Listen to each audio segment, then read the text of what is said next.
Greetings and salutations, friends, and welcome back. We are back again for a double shot today due to scheduling and time zone differences. And I'm happy to be here with someone I've wanted to bring on the show for quite some time. There seems to be a lot of talk about women in the field of UFOs lately. And today we have ALIENGIRL, who is one of the outspoken sort of new batch of women coming in. She's been running a channel for a few years now, but is lately, I think, picking up a great deal of steam and getting a lot more attention as she continues to get good guests and develop her show. And we certainly want to encourage that. We need more people like her, outspoken people, people not afraid to bring on people with different beliefs and different ideas about the UFO phenomenon. I'm pleased that we get to hopefully help her too, because I noticed that she is dangerously close to hitting the YouTube magic numbers, and we want to help her do that. So the link to subscribe to her channel and help her show is in the About section of this video. Please do me a favor. If you like the content that you listen to and watch here, I know that you will enjoy a lot of what she does on her show. I'm pleased and delighted to bring her here. Let's welcome ALIENGIRL. Hi, how's it going, Steven? Thanks so much for letting me come on the show. I'm really excited to be here. Yeah, I'm excited that you're here. It's about time, right? Well, it's my fault. I didn't ask, and you didn't ask me to be on your show. So, well, I was going to. I think we knew it would happen. You know, we had astral projections about it. Yeah, I noticed that you do have like ladies' night on your channel, which seems to trigger some people in some ways, but I like it because instead of watching a bunch of dudes talk about UFOs, I like to hear the other perspective and hear the ladies and what their ideas are and their interpretations of some of this stuff that's going on in UFO land. Can you tell us a bit about your ladies' nights, because they seem to be very popular and getting more popular now? Yeah, actually, I got the ladies' night idea from UFO Jane, because she had one. She would have like women UFO researcher little parties and have like cocktails, and she still does. So she was the one who I first ever saw do it. And it's phenomenal. It's like, it's this wild thing because you don't see it. You don't see it. Party. It sounds like a party. It is. Cocktails, like, and ladies, and UFOs. That's my kind of party. I want to be at that party. They love it. We all love it. It's great. And it's just kind of funny because I remember watching, you know, I like Alien Addict, Ollie from Alien Addict. And then you've got Rich will sometimes be on that show. And then Lee from Must See Audio. And then like Dark Hour Paranormal, right? And sometimes the Cousins brothers will pop up. And I remember like watching these shows. And I love all those people. I've watched them all for years. But, you know, it was like 2020. All of a sudden, I was like, I'm going to be on that fucking panel one day. I'm going to fucking talk to these people. And I'm going to do it. You know what I mean? And I just wanted to be part of the conversation. I just was like, you know, I don't know why I'm sitting here watching a bunch of dudes talk about it. Like, I want to talk about it too. You know, I don't know if you know him, but there's a YouTube content creator that we're friendly with, CW Channer, and he had this riff one time that really hit me. It's like, yeah, where he says, don't just read these stories, don't just watch these stories, become a part of the story. So you kind of did that. You said, I'm done sitting on the sidelines, I'm going to be, and now you're a part of the story now. Yeah, great. And I'm glad that you're here. And I love it. And I'm just doing such crazy, amazing, like I want to push it as far as it'll go. Like, I want to go to the next while. Like, I was hoping I'd go to Jolly's Mountain. Now you're going? What's with that? No, listen. Oh, that's a whole big thing about that. I want to go to Wayne's Mountain. We can talk about that and see. There's a lot going on with this. You get to go. No, there's a lot about this Anjali story that's going nutty. It's getting crazier and crazier. Because first of all, people are calling her out because for one thing she said was, one time she said she saw the beings on DMT and on shrooms and other things, and astral and near-death experiences. She saw them. And then she contradicted herself and said she's never done psychedelics, and anybody that says she's done psychedelics is just trying to damage her reputation. And there's all this controversy with where's Wayne's Mountain? Did I find the right one? We thought that she confirmed it for me because she kind of was very upset and begged me not to release it, and I didn't. But now somebody else found a mountain and a Wayne, and then somebody else found a new Wayne that doesn't have a mountain. And then there's this Twitter poll, and the Twitter poll is basically who's going to go to the alien mountain, which is crazy. And I'm in the poll. I passed the first one, but the second one, I'm up against Jeremy Corbell, which kind of upsets me because with that guy's following, there's no way that I'm winning a popularity contest between he and I. And so I got soured today when I saw that because I thought, this isn't about finding an honest representative of the UFO community. It's just a popularity contest, and whoever gets the most votes wins. So whoever has the most exposure, right? Whoever's net can be cast out the most. Like that's what the numbers say when you look at it. It's the guy with the biggest bullhorn. The guy with the biggest bullhorn is going to win because if I can tweet, if I have 4,000 or 5,000 followers on Twitter and I can tweet, "Hey, vote for me," but somebody else has 300,000 followers and they say, "Vote for me," and I'm in the same poll, it's pretty clear who's going to win. It's not about qualifications or honesty, integrity. It's just biggest bullhorn wins. So I don't think I'm going to the mountain, even though I think I'm the guy, along with a few other researchers, that found the mountain, and I almost jumped in an airplane to go look for those aliens, but I thought better of it. Oh my gosh. Yeah, man. I would totally go to Angeli's, like Wayne's Mountain. She said, "Hey, let's go." Maybe I'll just ask her, Yeah, well, you can. I mean, I was gonna email her. I was gonna email her tomorrow. I wonder if I could just convince her to let me go. Well, there should be, maybe there should be a female. Maybe there should be a male and a female person from UFO Twitter, so it's not. So that's another thing. It's kind of sexist because obviously, if it's an old boys network, and it is, then the men in ufology are going to have bigger followings and have a better chance at winning a poll versus women. And honestly, I didn't see many women in that poll at all. That's true. I only saw a few, so that's not an accurate representation. Yeah, out of hundreds, Well, hopefully they find the right people to bring, but maybe I can convince her to take me just without the poll, we can start a GoFundMe for your plane fare and everything. I don't know, that's the thing. You gotta take Alien Girl to see those aliens. This is not, we should demand it. I would support that. I'd go. I want to see the aliens. I was really surprised in the interview that you did with her where she said, like the alien said hi to you. I know. I didn't know. And people were very critical of me and my reaction, but I didn't know what to say. Like, what do you say to that? It's kind of different. It's kind of a different thing to hear. You know what I mean? It's not like an everyday... It's like, wait 1 second, Steven. The tall white alien is here. They say hello. Like, I think you had a really good response, which was very neutral. You weren't like, "Oh, of course," and you weren't like, "Yeah." I was just like, "Wait." You literally had this look that was like, yeah. and then you kind of went to the next question because I could see you just couldn't even process it. More controversy and more changes. Now she said in a tweet that the guy who owns the land doesn't know anything about the aliens, and originally he built a mountain. He is the guy that tunneled into the mountain to find the alien base. Now she says that he doesn't know. So things are blowing up, and I think there's an interview with her later tonight, which I think is going to be very interesting. Oh, that's right. Yep.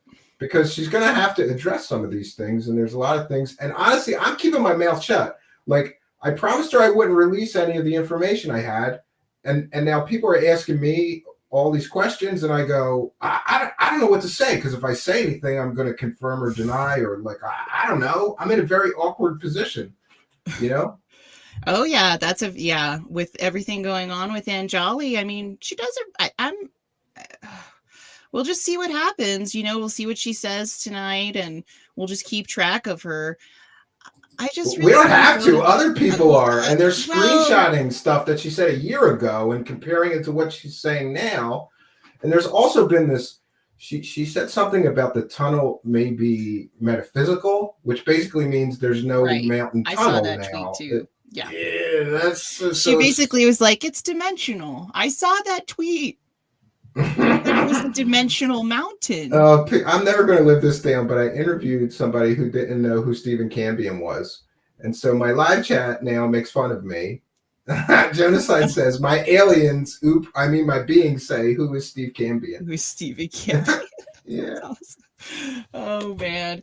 Yeah, but that was a great interview. I was like, wow, you asked her some really I tried my best questions. My favorite was at the beginning, you said, what was it? You were like, have you ever done DMT? That was your first question for her. And I was like, what the?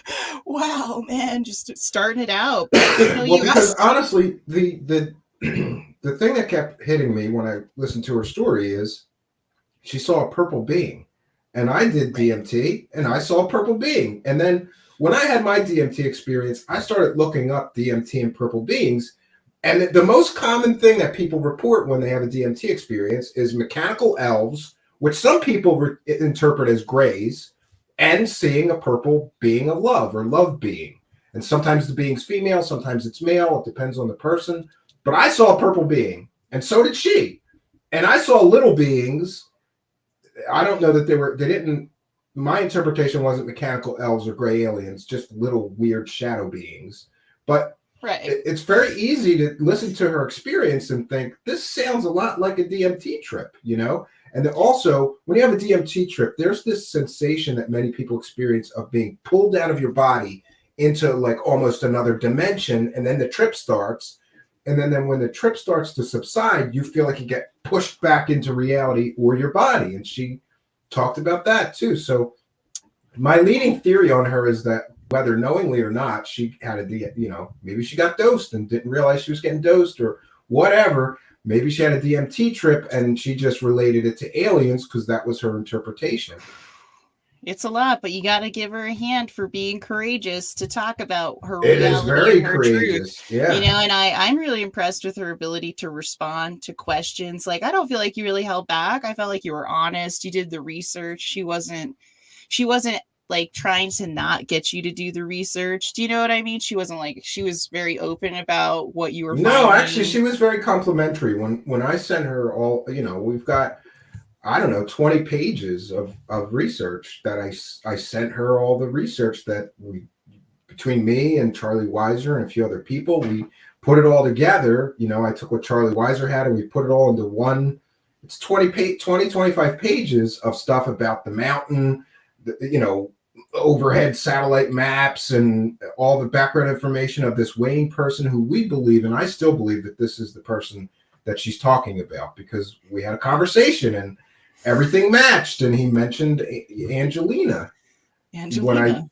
Not Anjali. I asked him if he knew Anjali, and he said, and I explained to him, there's this woman, Anjali, she said she met you in a coffee shop and all this stuff, and he said, do you mean Angelina? So to me, that was the guy. And also I asked him about his health issues, and he got pissed off because, I'm some stranger calling him up, and I knew that he had a construction company, that he had cancer, that he owned a mountain out of the back of behind his mansion, and that he met this woman in a coffee shop. And eventually, it was a very short conversation. It was like 2 minutes of a conversation, but I got enough, and I wrote a transcript down because I didn't record it, but I wrote like crazy notes when I was done.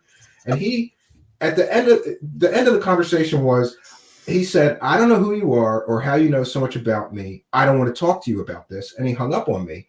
And someone else I'm aware of called him and had a very similar experience. Like he got pissed off after a minute or two and didn't want to talk, which is his right. But yeah, this story is it's getting crazier and crazier now. And you're right. People are really, really scrutinizing single thing she said. So I almost feel bad for her, and I definitely feel bad for her because I don't think this is going to end well for her. I think there's going to be a lot of humiliation. There could be a different path that I see, honestly. She does have some loyal followers, I mean, we look at it from one side, but there are those who are following her who are into it. If you go to, little hippie towns, right? You guys ever like Sedona or Sedona. Yeah, the crystal hippie people. Yeah, crystal hippie people that live in the woods or the desert or whatever. They tend to think that they're connected to aliens a lot of the time. That's a common thing. It's like extraterrestrial spirituality, where they go meditate and they have communications with aliens. They're very open about it. They're hippie friends, talk about the aliens, and yeah, they get the crystals and they talk to them, and that's what they do. And so there's this, there's definitely this group of people that are following Anjali who kind of subscribe to that thinking. We're talking, or they are talking, they're doing them. They're doing them, right? They are doing you, they're doing them, they're being who they are, which is they think that they're talking to aliens. And I guarantee you, she's going to get that following and she's going to go. And there are plenty extraterrestrial spiritualists and all over these people who want to try stuff. And I think the line's getting a little bit easier to see sometimes between, because maybe being alien is spirituality, right? But the idea, yeah, well, a lot of people are theorizing that she's trying to start a cult. So if this is all about, what's a cult? Yeah, I mean, Christians were a cult when it started. There was only 12 of them, right? Right. I'm trying to keep an open mind.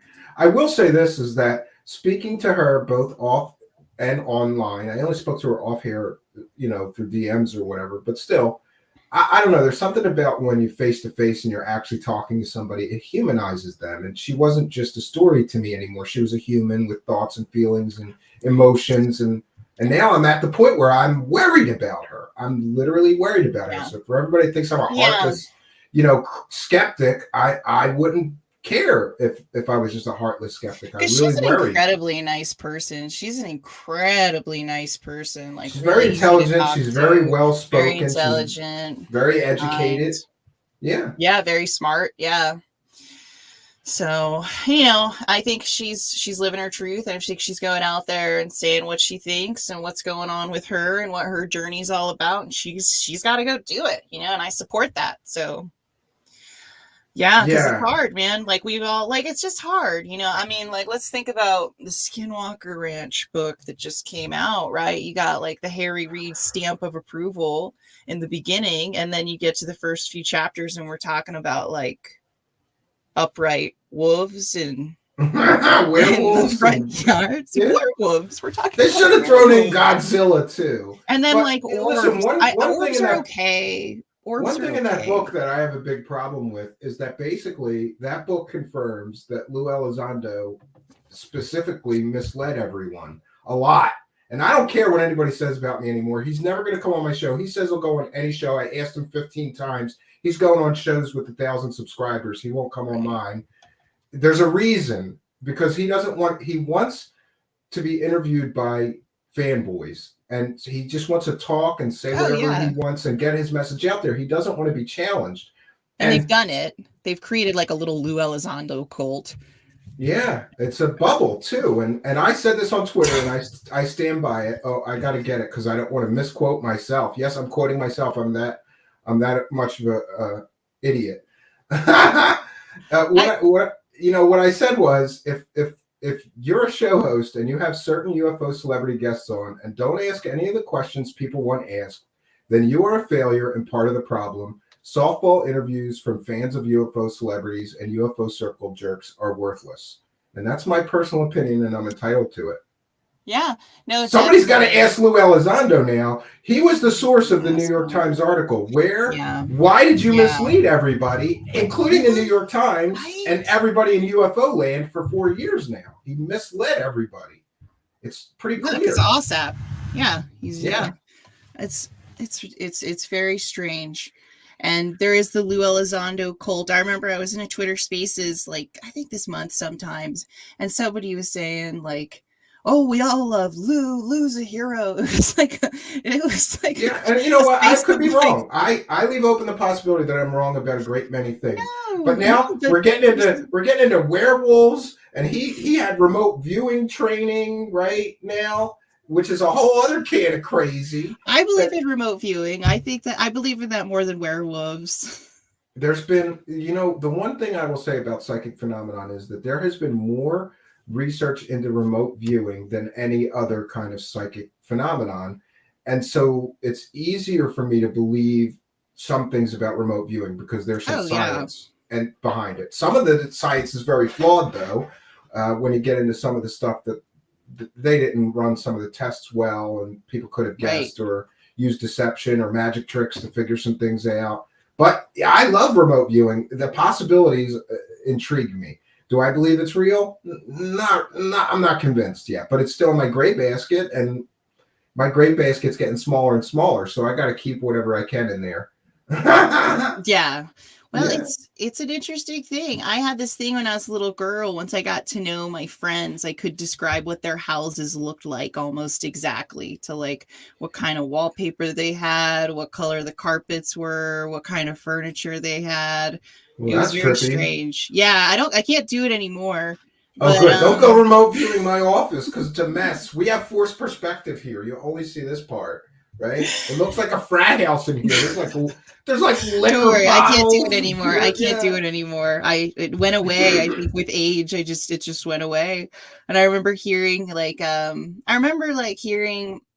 hearing someone like once or twice when I was really young, and I remember their voice so clearly, and it would say like, "Hi, Amy," and that happened twice. And I ran through my house and I asked like my mom and dad, "Hey, did you call me? Did you call me?" "No, we didn't call you." And that was always a weird thing for me. But yeah, I do believe in kind of like this extra consciousness for sure.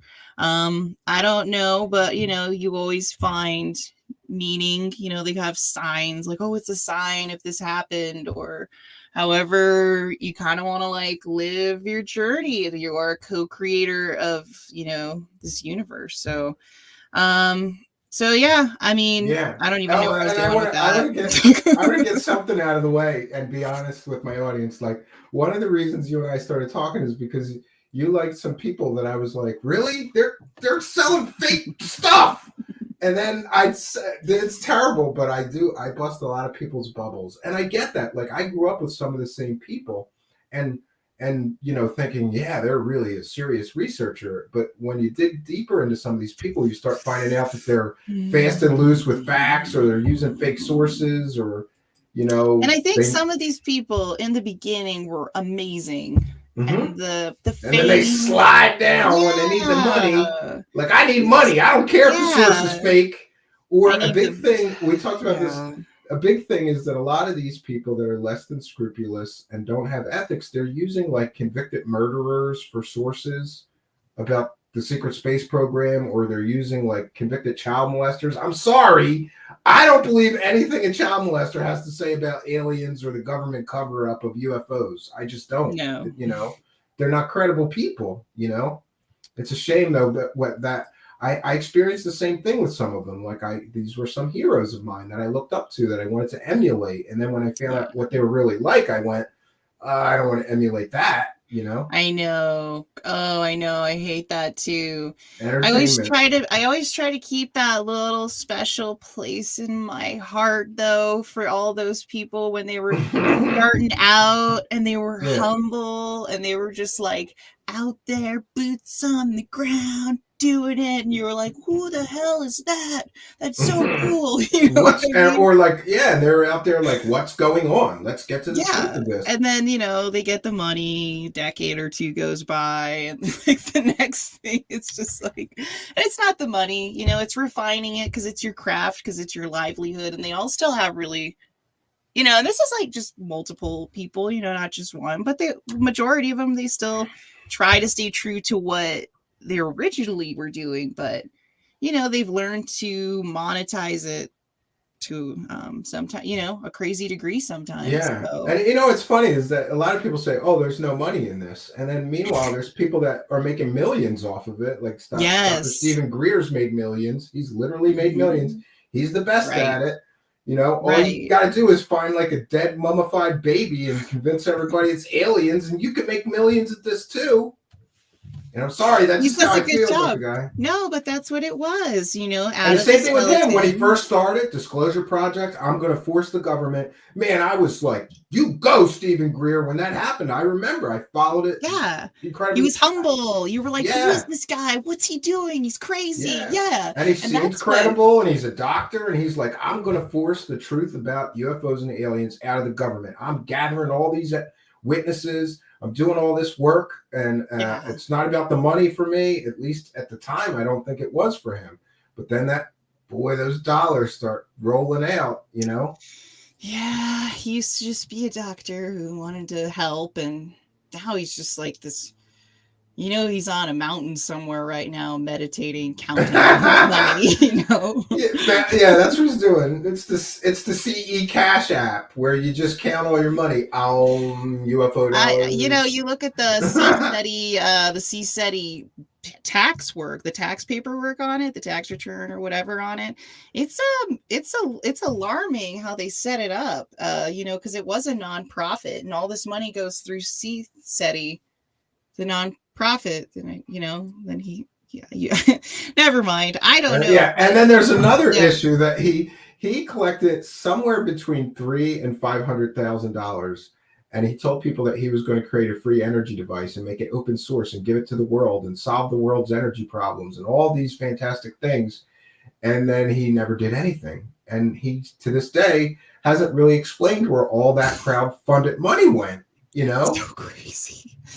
I think he bought a house. That's what I think. Yeah, I think he's like, I could save the earth with my free energy device, or I could buy a mansion. I'm buying a mansion. I deserve a mansion. I'm the founder of Disclosure. The aliens love me. I'm going to have a mansion, Yeah, I mean, I think that's also Stephen Greer's kind of the net thing worth about, Those sites that estimate people's net worth are not that accurate. But given that he crowdfunded, at least to my recollection, I've got records that indicate he's crowdfunded at least $3 million. I'll allow this comment, but I don't like those sites because you can look up Corey Good's net worth and it says that he's worth $5 million, or so. It doesn't make sense. But according to Wallmine, Stephen Greer is worth $3.14 million as of 18th November 2019, given combined assets. It's very plausible that he is, because we can see the $1 million he raised for the first film and the $1 million for the second film, and the $500,000 or so for the free energy device he never produced, and the $500,000 for the last documentary. And that's another issue, because the documentaries he makes don't cost $1 million to make. I don't care what it says. People that do video editing. Go ask them to look at his documentary and guesstimate. I'd say saying 50K would be pushing it, and that's if you got a good crew and the best editors, and because it's just him sitting in a room talking and a couple other people talking in a room, and they film it and then they edit it together. You got to throw in the stock video of like the star fields and pyramids. You fly that in, because that was the cosmic hoax. I mean, that was there wasn't very much going on that. He collected, I think, $400,000 to $500,000 he collected for that, and he told everybody it was an emergency crowdfund. He needed the money to get the word out about this impending alien invasion. He got $500,000 to make cosmic hoax. $400,000 to $500,000. Yeah, I'm going to try to see if I can locate it right now. So that's how he's making the money. Yeah, he's making the money by pocketing most of the money. Most of the money. Wow. He's crowdfunding, telling people he needs $1 million to make a documentary that doesn't cost $1 million. And this is my speculation, but we can see that these things don't cost that much to produce. So what happens to the remainder of the money? I don't know. Yeah, man, he's making some serious dinero. It's kind of crazy. I know he would do that up in Crestone, Colorado, which is this hippie town I know. And that was actually the first time I heard of Stephen Greer, believe it or not. I didn't even know who Stephen Greer was at the time. I didn't know that Stephen Greer was the one doing CE5. I knew who Stephen Greer was when I was 16, and I was probably I don't know, 11, 12 years ago, something like that. I go up to Crestone, Colorado, and my friend says, yeah, there's people here who can talk to aliens. They do these summits here. And I was like, oh, okay, interesting. Talked to a couple of her friends who knew aliens. These are people. Like I was saying, Aunt Jolly's got a following. There are plenty of people who are talking to aliens telepathically. anyway, so we were talking about, aliens and so I was talking with her friends who were talking to aliens, and then I didn't realize till later when I learned that Stephen Greer was doing them in Crestone. So that's how much this whole hippie extraterrestrial spirituality thing comes in. Like, Crestone has 5 different Buddhist monasteries, like I don't even know. There's like, what are those mandalas are like everywhere. It's just one of those spiritual cities, right? Yep. Where people go to meditate and, contact the aliens. And so it was just kind of really, really interesting to see that. Yeah. But that's where Stephen Greer hosts his CE5, where you go to CSETI. It's where the CSETI expeditions have gone before many, many times, where you would charge $3,000 or $4,000 is in that little hippie city, Crestone, Colorado, that my friends lived in for like 15 and years. we had a couple that used to frequent our show. Michael, I haven't seen him in some time, but he went to one of those events and he swore to us here on the show that they were using drones. And also, you have to sign an NDA when you go there. Really? The guy who failed at the disclosure movement makes you sign a non-disclosure agreement when you go to one of his events, and you're not allowed, and they take everybody's cell phones, so you're not allowed to record anything, or, and to me, the guy, if he's a disclosure guy, why do you have to sign a non-disclosure agreement? That doesn't make any sense. That's ridiculous. It's because the drone would have broke. The drone would have broke, and then they'd sue because you told someone that it was a drone. It's so easy to set up what he's trying to do. All this stuff could be perfectly, executed. But like, another part of me really hopes that, like, maybe this is contact, like, especially when that guy talks about how he went to a Stephen Greer expedition and he saw a light down by the river that night, and he like went up to it, and it was this alien friend, and he said, "Hey, I'm deaf, like I can't hear in my ears, like I haven't heard since I was this age," or something like that. And the alien healed his hearing. I've heard. And so I hear I heard that story, and it's like, I hope that's real. I hope that's happening. I wish that's what's going on. Because the Stephen Greer stories are great. You get in a circle, you all hold hands, you Kumbaya. Let's see them aliens. Peace, love. We're not going to hurt you. Come out, come out, come out. And then they come out. They're little orbs. Or if you're lucky, you can get bijou. Or their flares. He's literally been caught taking people out when I believe he knew that there was going to be flare exercises in the area that night. And there's a whole article online about that. Did Stephen Greer use flares to fake aliens for his event? And that's shady, you're paying good money. I want to see something. Yeah, you better show them $3,000-$4,000 to attend an event. I better think I saw an alien. Dude, I'd be dressing up my 5-year-old like a gray alien. Run through the woods, off in the distance, okay? Just wave. He should let people bring their cameras if they're paying that much. He should, if he's going to do that, tighten the show up, get better drones, get better flares, maybe work on like an alien hologram. I'd like to see some more alien bodies when I go to these events.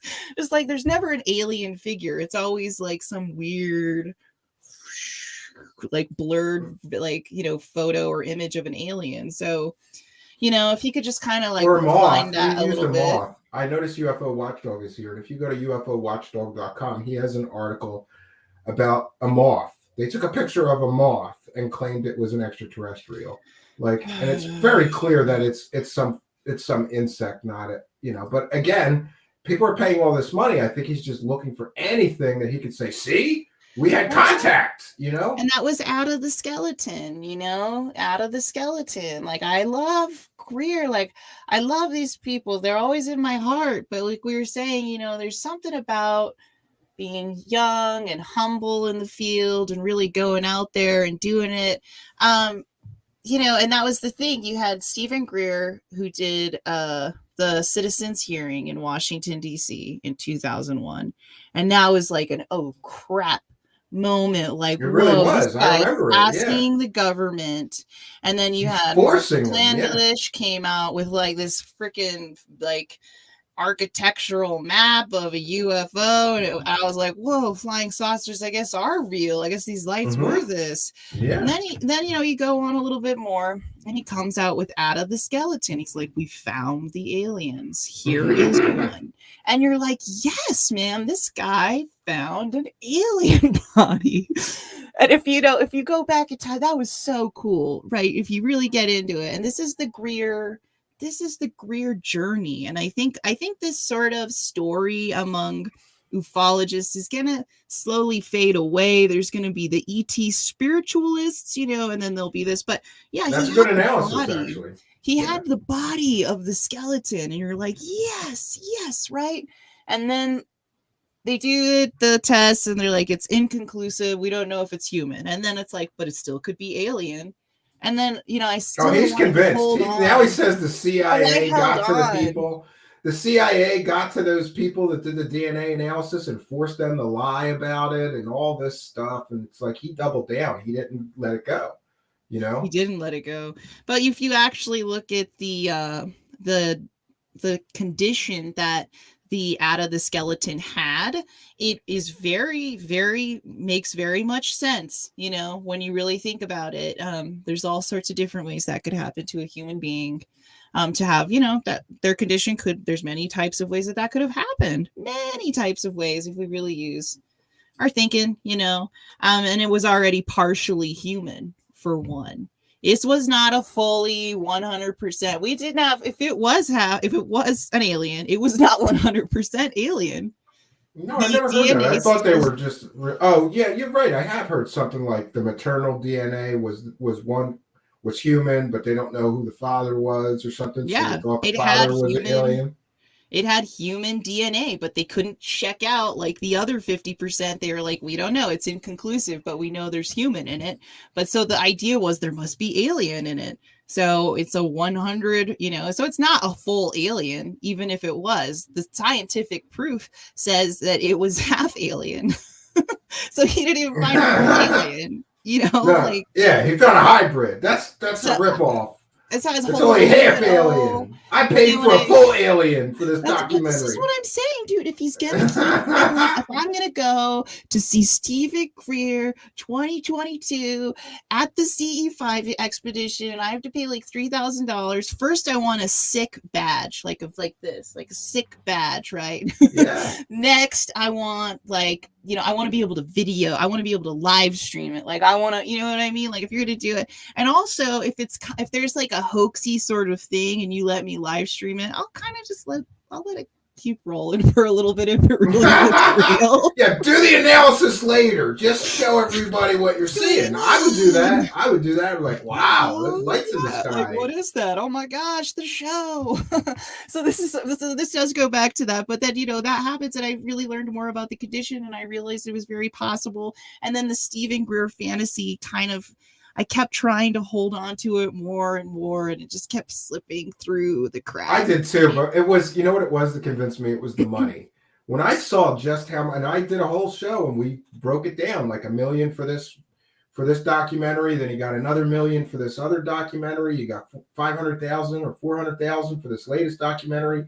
He got between $300,000 and $500,000 for the free energy device he never made. He's charging people $3,000 to do CE5. He's making probably hundreds of thousands of dollars on that app, which I have a problem with, because he more or less promises you with the app, you'll be able to contact extraterrestrials and call down UFOs.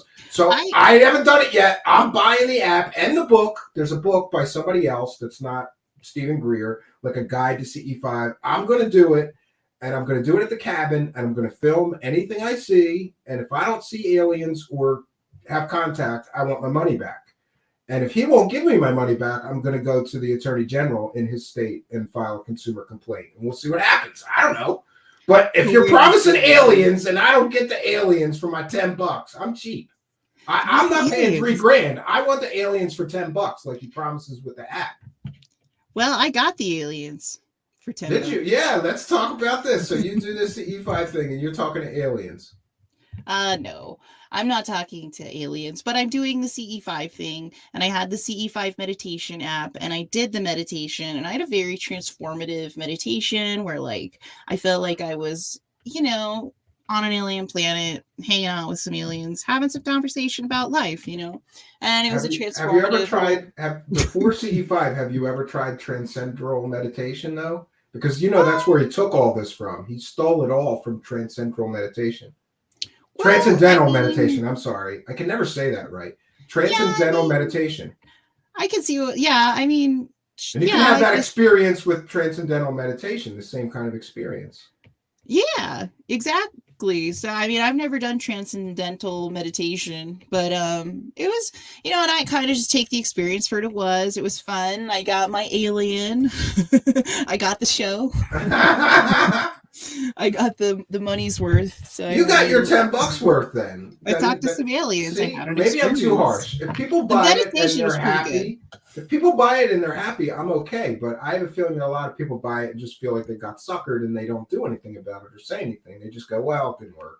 And then he blames you, like you didn't meditate good enough. Yes, that's yes, because he says that in the documentary. He's like, that's right. That's right. You weren't good enough for them to contact you. You weren't pure enough. You weren't at a high enough vibration for the aliens to be able to contact you, right? Yeah, exactly. I noticed you were on. You were at a UFO conference and you were kind of hanging out with Travis Walton. So where are you at on that? Because you know we have all this recent evidence that may have been a complete and total hoax as well. And that's another one of those stories that I love that I hate that is getting blown apart lately. Oh yeah. Well, you know, I got to know the guy, so I believe him. So, you know, Do you think you lost? Listen, it's fair to say that. Like I say that with some people. You know, there's Jason Quitt, who is like, I don't even know how to describe him, but like multi-dimensional time traveler. Like he's had all these strange experiences jumping in and out of other people's bodies and different times and all this stuff.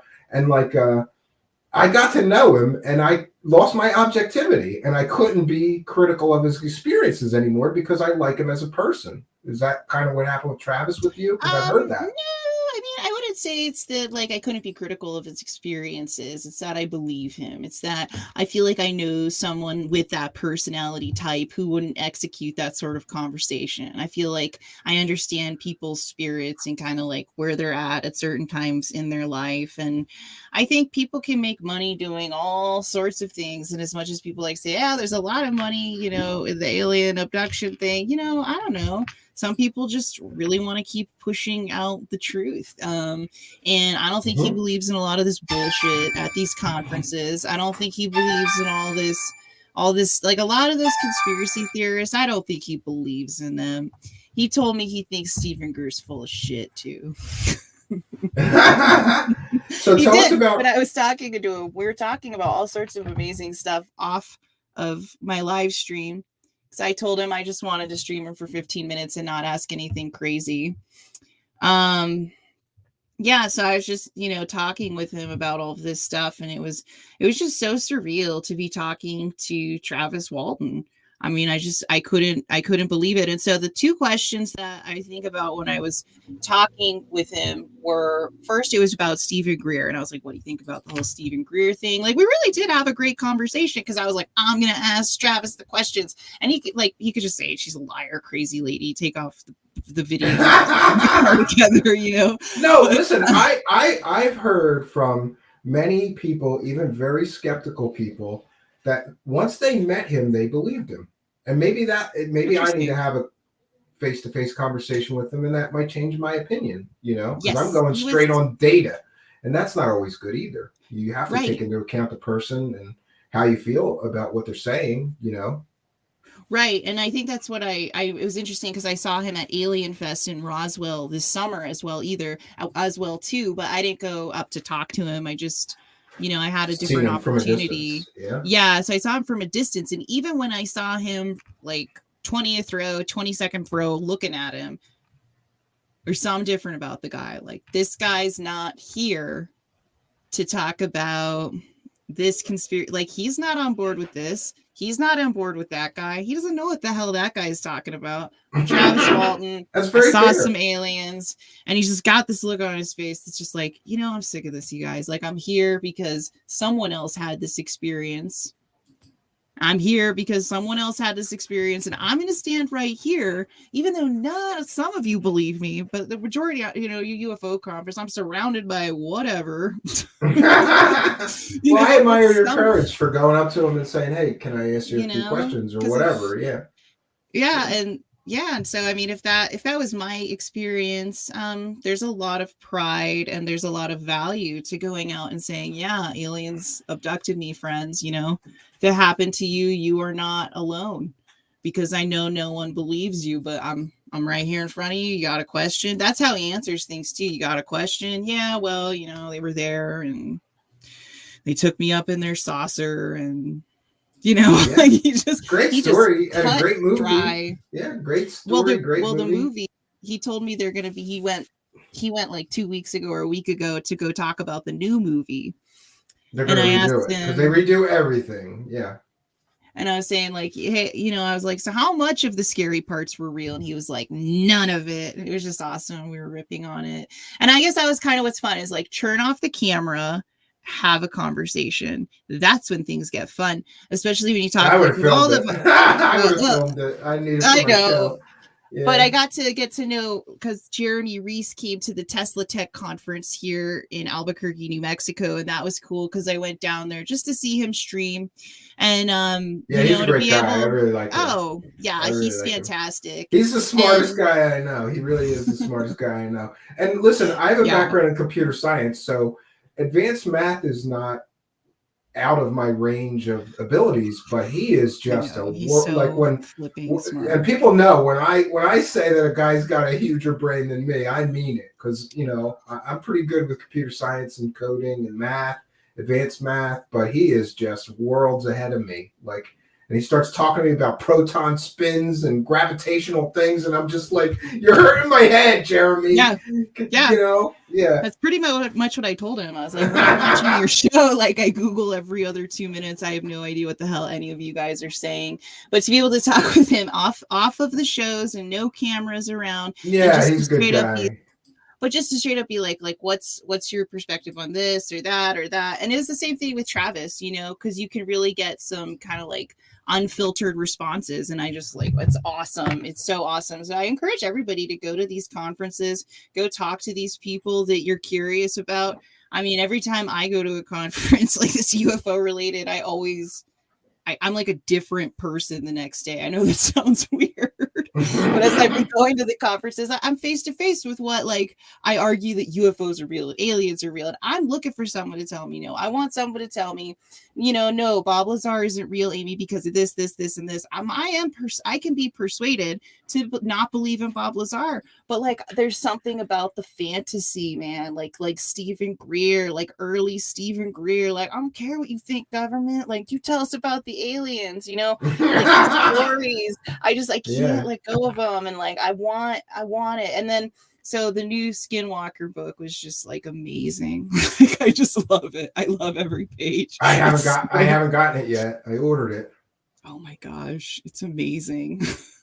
I can't put it down. I'm so fascinated by it. You're like, here's Harry Reid, here's the werewolves, here's the orbs, back to being military, back to something even crazier. And I'm just sitting there and I'm thinking, this has got Harry Reid's, stamp of approval. Like, it's so freaking crazy. Because George Knapp he'll look at all sorts of different things. Do you know what I mean? Mm-hmm. I think having Harry Reid involved with the book makes it definitely a little bit of a mind spin, for sure. Yeah, because the senator's signing off on those kind of things. And I just want to thank All Around Arbiter for kind and generous $5 super chat. First of the night. Thank you very much for your kindness, your generosity, and your support. I very much appreciate it. And I want to go back to this elephant in the room, because there's this controversy lately about women in ufology, right?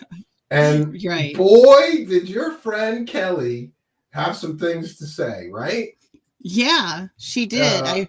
I love you, Kelly.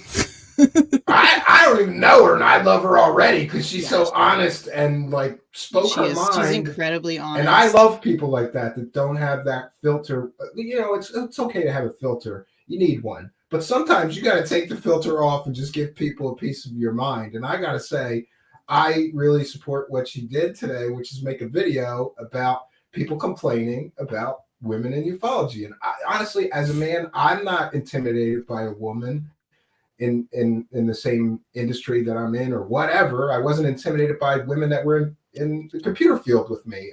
And there seems to be this old boys network, right, of men, because it's dominated by men, this whole industry, and they don't like some of the women out here and their contribution.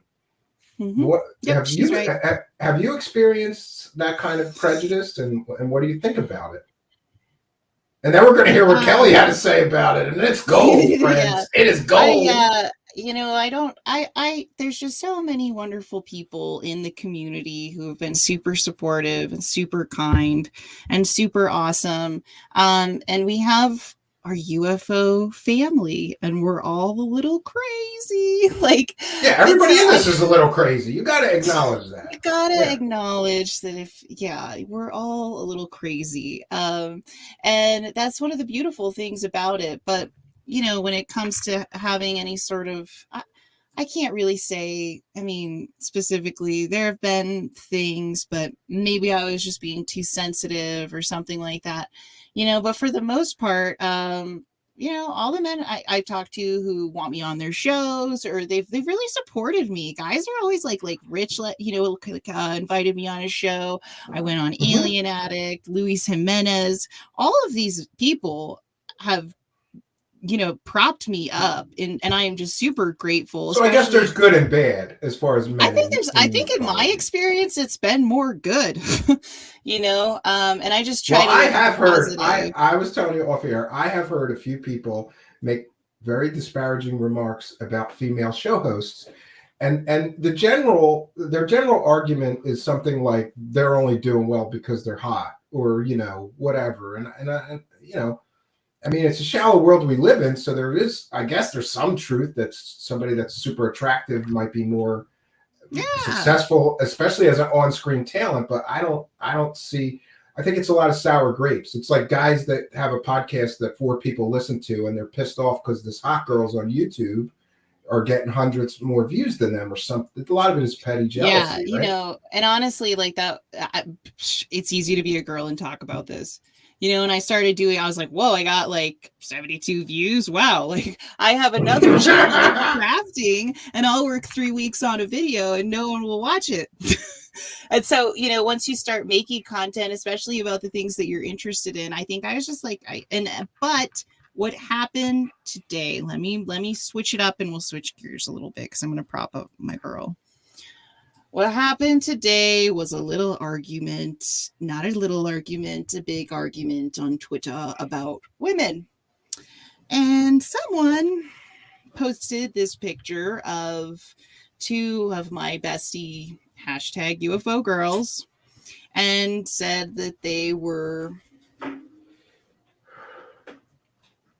objectifying their sexuality in order to make money off of a podcast or off of a show that they don't even make money off of. They're not even monetized. Just to be clear, they're not even monetized. But if they were, I would support their decision to be monetized. But which is stupid. But the point is that this guy didn't even know. He's saying that they're objectifying themselves, or using their, let's just say, female assets in order to make money, and that's not the case, because their podcast is not monetized. So it's a stupid, invalid argument to begin with. But go ahead. I'm sorry. Sure. Yeah. But, I also think it's kind of like a little bit of clickbait, right? Like, I don't know. I'm just trying to keep everything as balanced as possible, because I know the person who did it. And I was like, what just happened?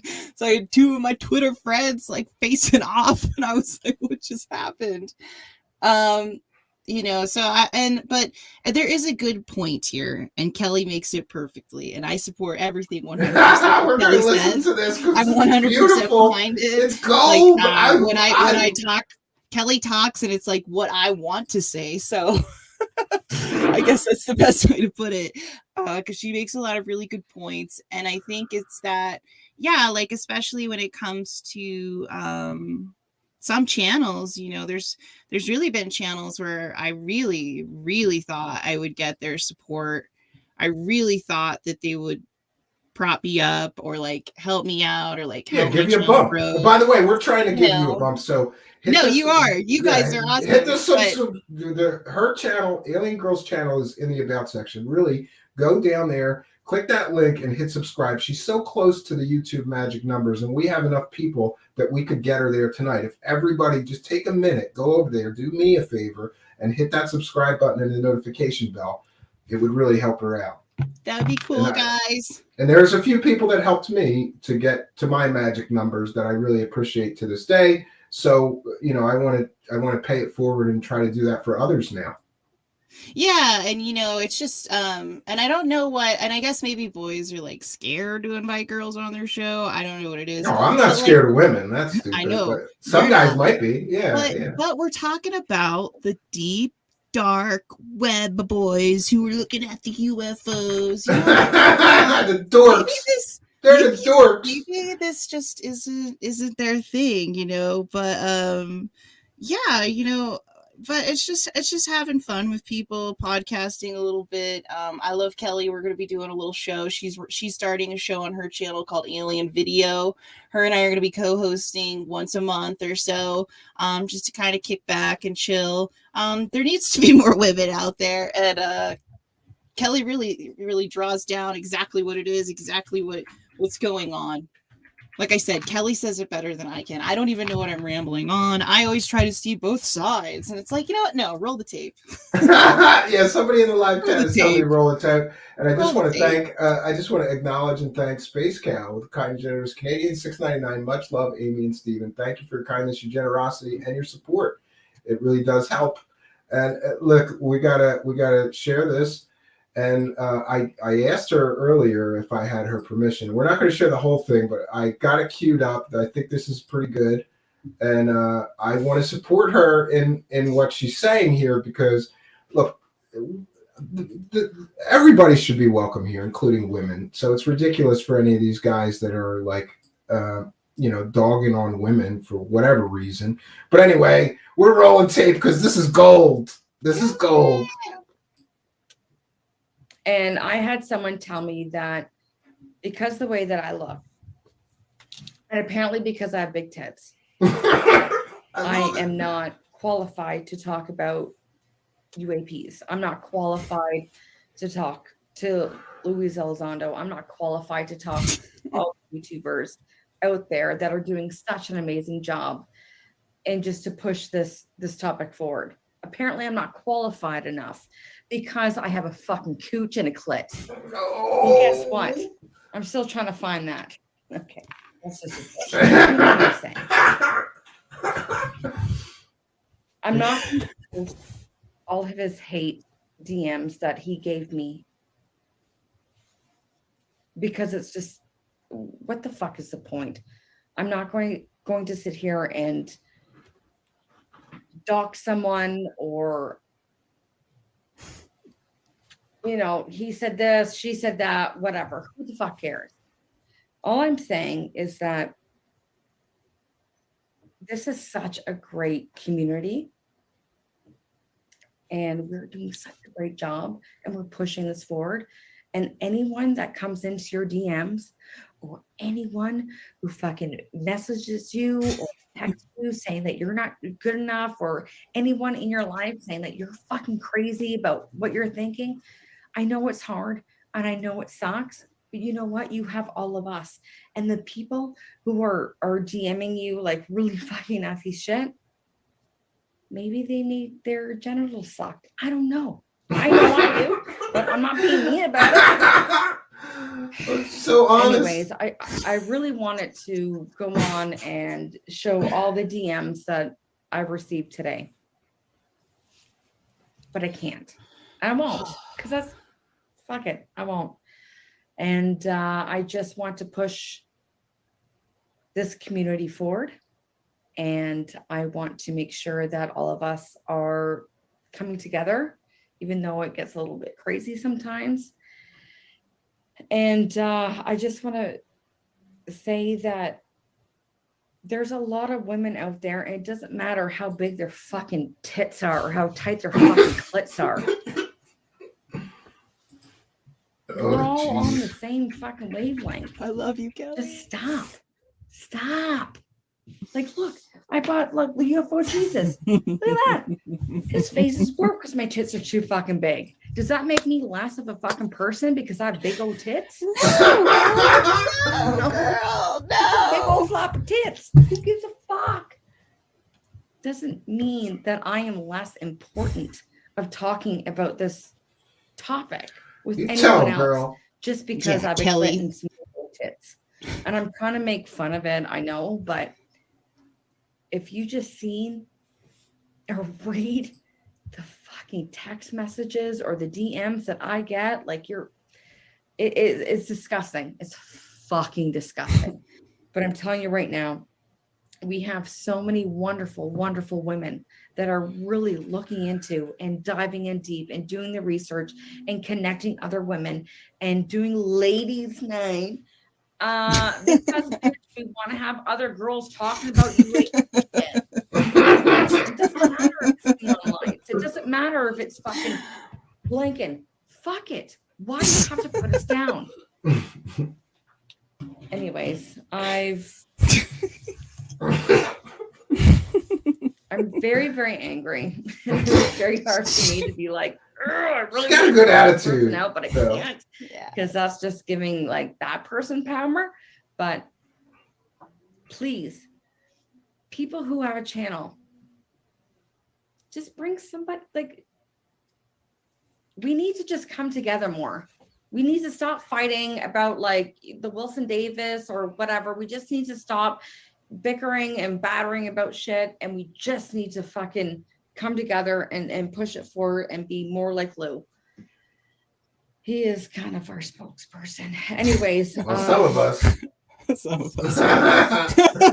Put lashes on for this. She put lashes on. She was serious. She did. Yeah, she did. You go, girl. It just sucks. It sucks having someone yell and scream and tell you that you're a piece of shit because you have to set a test. You have nothing I love you, Kelly. I love you. It's just terrible. Yeah. Anyways, I'm not going to edit this video. I'm just going to send it out as it is. And I hope it's well received. If not, well, I don't know what to tell you. I don't know what to tell you. But I love you all. And you have no idea the impact that you have done on my life. Not the cunts. The positive. Okay. Peace. Oh, I love it. Oh my gosh, I love her so much. I love her so much. Listen, I just want to say that I fully support women with big breastises in ufology, okay? Maybe some other guys do not like women with big breastises. Or I support women with small breastises. You know what? Steven's doing it all. He supports all women. And I have no problem with women with coochies and clitorises talking about UFOs. In fact, I probably would like to see more of this. Okay. She is absolutely brilliant. She does it. She did that all in one take. One take, yeah. And that was hysterical. Yeah. That's the way it needed to be. She was real and honest and open. She shared her thoughts, and she had the conviction because she truly feels this way. And I would tend to agree with her. And by the way, we know now who one of the people that were some of that was directed at against. And I just have to say that I'll talk to her offline about some of this, because that person's now like, oh, they're going to do a response video and all this, whatever. I support any woman doing whatever it is that she wants to do. If she wants to talk about UFOs, I'll go take care of it. I'll go talk to him. He's my friend. I know what no, don't worry. I'll make sure I know everyone involved and make sure this response video is what it's supposed to be. He's still here. I know it. Yeah. Well, it is what it is. But what I we can joke about, like, I thought her video was funny and it was well spoken. Like she said, she told it like it is, and I gotta respect a strong woman like that'll tell it like it is. And like, I think she's right. And like, she made some good points. Just because she has a coochie and a clitoris doesn't mean she's not qualified. And I don't understand anybody that would decide that a big-breasted woman would be disqualified from talking about UFOs. Like, what do? Do they have like a cup measurement system, Amy? Like, they measure the girls' breasts before they decide if they're allowed to talk about UFOs? Like, well, sorry, your breasts are too big. You can't talk to Lue Elizondo. Yeah, this is not ridiculous. Lue. This is ridiculous. I mean, it all comes down to, like, I think a lot of it has to do with a lot of the girls were feeling, especially the comments were specifically directed about how women are portraying themselves to be too sexual, you know. And you know, that's a general theme that I'd like to touch on. Like, it's nothing I want to just totally take the personal thing away from it. I love you guys know that, but I want to talk about like a personal journey or theme related to this. But I want to let everybody know, like, with the controversy, I'm not trying to like shake things up. It's just definitely kind of been part of what my experience has been, which is like, because I'm putting myself out there on YouTube, and I feel like a lot of this goes with all of the, you know, a lot of girls aren't really super into like the let's talk about it, you know, like, but all of the women ufologists I talk to, or like, or the general theme is like, you're putting yourself out there, and because you're putting yourself out there, that means that you want attention from men. And I would say I get that comment a lot. And I think a lot of girls who talk about it online kind of get it a lot, and they're, you know, they just get a little bit of concerned about it. So it's interesting. Yeah. And I'm just letting her know we just played her video. And yeah. So you're saying that, do you see both sides of the issue though? Do you think that there is some valid criticism to be made against some women that are maybe, you know, using their sexuality to get ahead? I don't think there's anything wrong with that. You got to use what you got. You know, I don't think it's valid. No, not at all. Far from valid for a lot of different reasons. Because if I think a woman wants to feel good and she wants to wear something she likes, she should be able to. But I think most people generally feel that way. But I sent you a private chat real quick because I'm trying to just kind of, you know, go with the flow and try to figure some stuff out for sure. But yeah, you know, and it's interesting to me how I see that in a lot of the female researchers that I talk to. They feel like they're on display, you know, and it's like, you know, no, it's not that like I want attention from like a bunch of dudes. Like, I honestly just like talking about it. And like, and that's the hardest part is being like, you know what, like, no, it's not, yeah, I want attention, but like I said, going out, meeting and figuring out the ufology world. I come out of these conferences and I'm like, wow, dude, like, I'm a totally different person. And the more I go out and like collaborate with people, like, I really am into UFOs. It's not just that I'm a girl. And sometimes I forget that too. Sometimes I'm like, oh, sometimes I'm like, is it that I just want attention? Well, yeah, there's part of that. But then when I go and I like evolve a little bit and I figure things out, no, dude, I've been into this since I was 13 years old. I'm not some new kid on the block. It's hysterical to even think that, you know, and I think they think a lot of the girls are, and they're not. And that's Kelly. You get Kelly on. Kelly knows her stuff. I'm going to invite her. I want to talk to her. Awesome. I want to talk to her and learn more about her experiences and her point of view. And I think that's healthy, right? Yes, exactly. Yeah. Exactly. Well, listen, I don't want to keep you too much longer because for people that don't know this, I think Amy had an unexpected visit from family members, and they didn't know that she was doing this interview. And I don't want to hold her up and make her, you know, sit here for another hour when she has people that care about her waiting for her, and they're like, "What's she doing? She's on the internet talking about aliens. We'll wait. And they've been very patient. Thank them for me. Let them know that I appreciate them. I've been dying to be on your show, and we've been planning it for a long time. You can come back. You can always come back. There's an open door policy here, right? Yeah. At the risk of getting in trouble for having people with breasts on my show, I hope I don't start getting attacked. So I'm pretty sure you got a pair, and I don't want to get in trouble for bringing women with breastises on here. Yeah, we need to do this again for sure. This was awesome. Yeah, I told you I would like to do. Look, I heard about these UFO ladies' nights, and I want to do it. I'm not kidding. I want to bring all ladies in here, and I'm going to have appletinis, like girly drinks, and we'll have cocktails. Well, I'm having a Halloween party. I'm having a Halloween party Friday. You can just drop by for 20 minutes. I got a bunch of chicas. I'm coming. Yeah. I'm coming. It's better than a usual UFO sausage party. I'm down. Let's do it. Dude, that's what I'm all about. Let's take it down. Why are we doing that? Why would we do that to anyone? I know, right? Doesn't make sense. But I do got to head out. But thank you so much. All right. Well, thank you so much. And I want to remind everybody, the link to her channel is in the description. Let's get her to the magic numbers.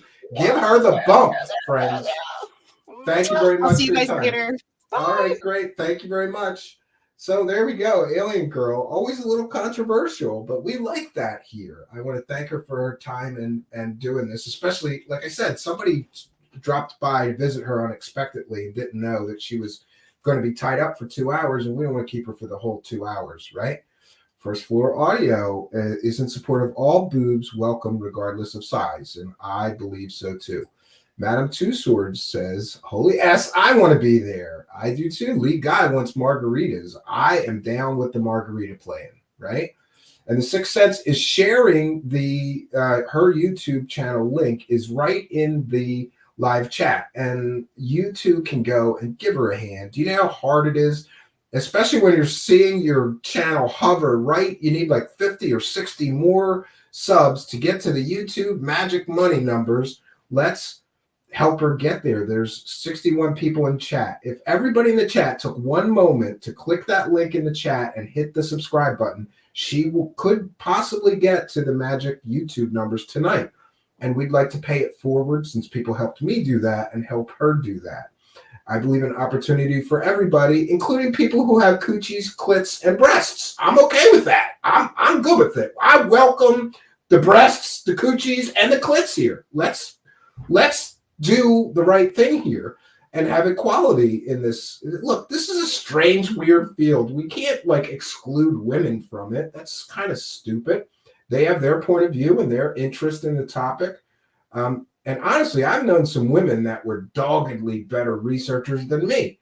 So I don't think that sex has anything to do with this. I think a lot of it is petty, narcissistic jealousy because some people are using bots and not quite getting the views, and their view count, of course, reflects, in other words, I don't even want to go there, but this is what I will say. A lot of this stuff is petty, narcissistic jealousy and nonsense. It's not that the girls are attractive and are using their sexuality. It's that they're getting better views, and some guys don't like that. And they have to make excuses for why these girls are getting better views. It must be because they have breasts and coochies and clits, like this Kelly girl said. Hey, I support women being in this field. I believe that everybody is welcome here. And all jokes aside, I don't believe that women should be attacked for using it's kind of like, can you really attack a girl for being attractive, right? And then it's kind of like saying that she has no other skills and saying the only reason that she is successful or doing good is because of her appearance. Appearance sometimes plays a part, but I think more often than not, talent gets people further. Yeah, that girl Jessica says makes them feel better about their numbers. Yeah. Zach Sizzle. I'm not going to read that one because I've said it enough in one stream here, but I agree with you 100%. 100%. Same with you, Pix. Pix says, because the whinier men are the P words. Yes. Zach Sizzle says, although I don't really watch anything strictly for the appearance of a host, but I get it. Yeah. And listen, the other thing is that the argument that somebody's appearance is the reason that they're successful is kind of dumb. I mean, My father always said I had a great face for radio. You know, Truthseekers love. Yeah, look at our intros, right? Oh, Matthew Riot. Angeli canceled on church. And by the way, Matthew Riot, I wanted to talk to you about the questions that you asked a certain other show host to ask and why he didn't ask any of your very, very valid questions. And Matthew made some incredible points. He correctly pointed out that Lue Elizondo was the originator of the New York Times article that got a lot of this stuff started. So basically, it's pretty clear now from the recent book, if the book is to be believed as factually accurate, that Lue Elizondo purposefully and with great intent misled the New York Times and, by extension, everyone that's interested in UFOs and aliens.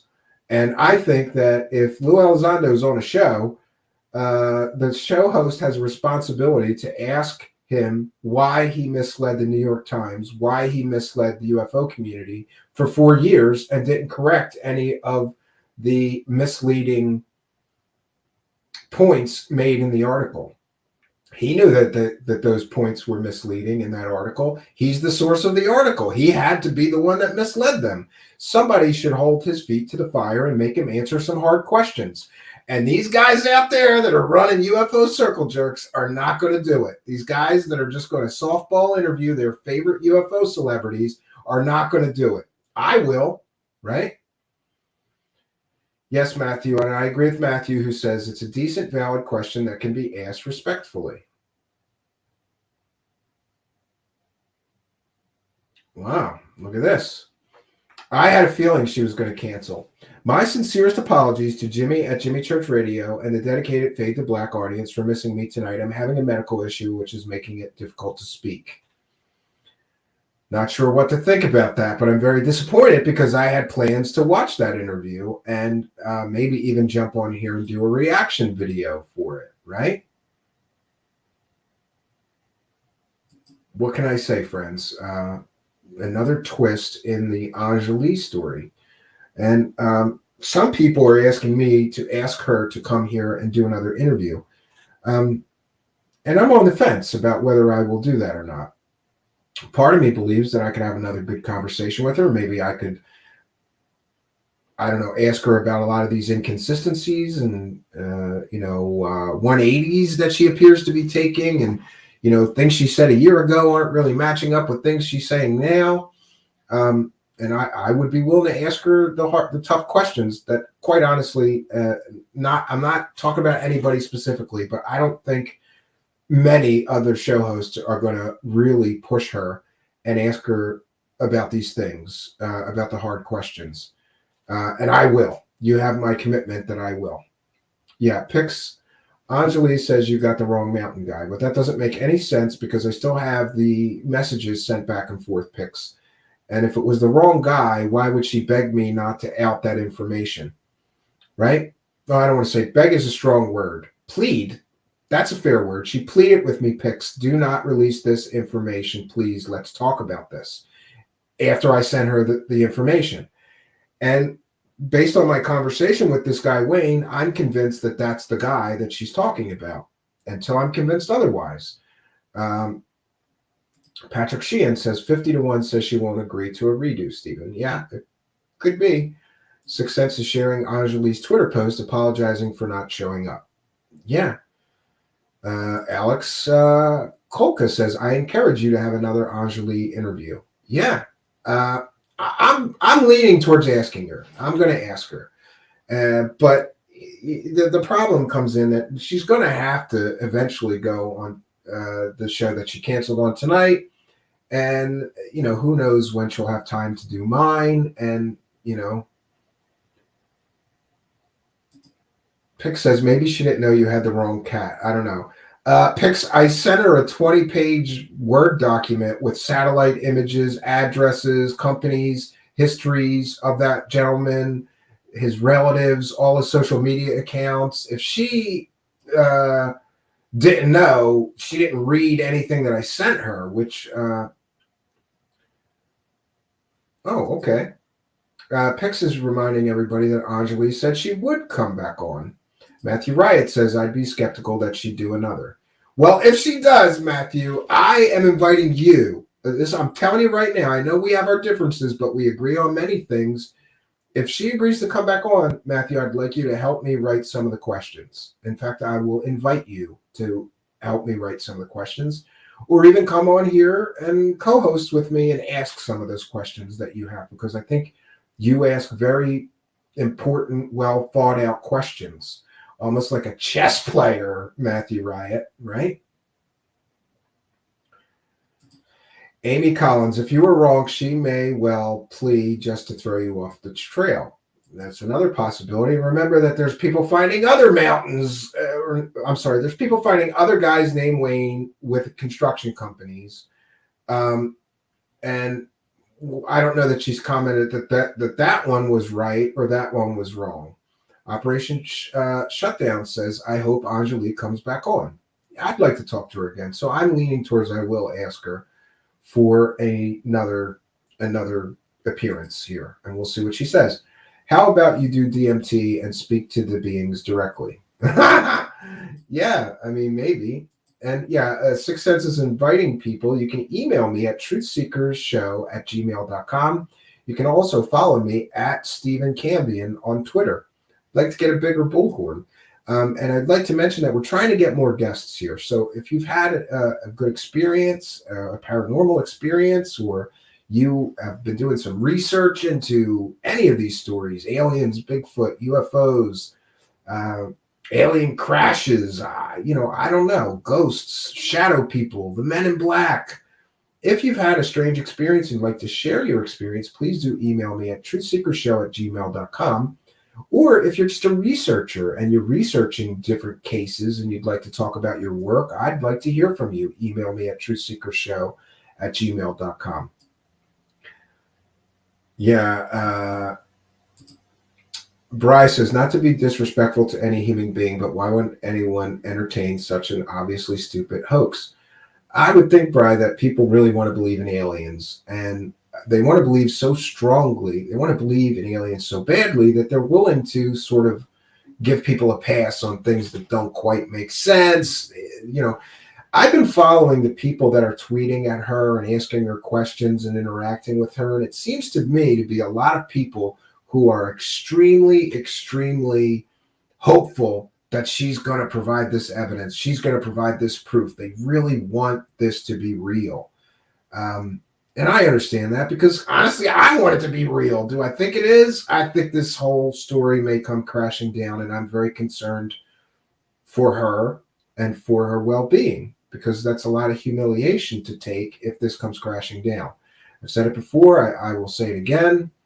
And I, regardless of how anybody else feels about her, how I feel about her is, Joe, I would interview Matthew Riot and you, or maybe I think I'm confusing a few things on Twitter because today was such a storm of things. But Joe, I think you asked about another certain show host and questions that he should ask a certain guest that he did not ask, and you correctly pointed out some things about the New York Times article and Elizondo.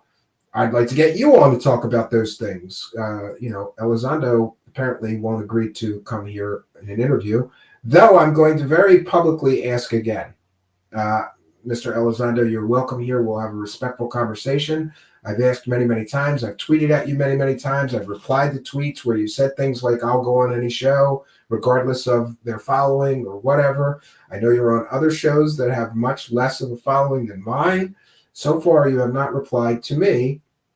And I would like to ask you respectfully to please come on the show. I have some very important questions to ask you that other show hosts just aren't asking you. And Mr. Elizondo, whether you will admit it or not, largely most of your interviews I have seen and heard have been conducted by people who are huge fans of yours and not very objective.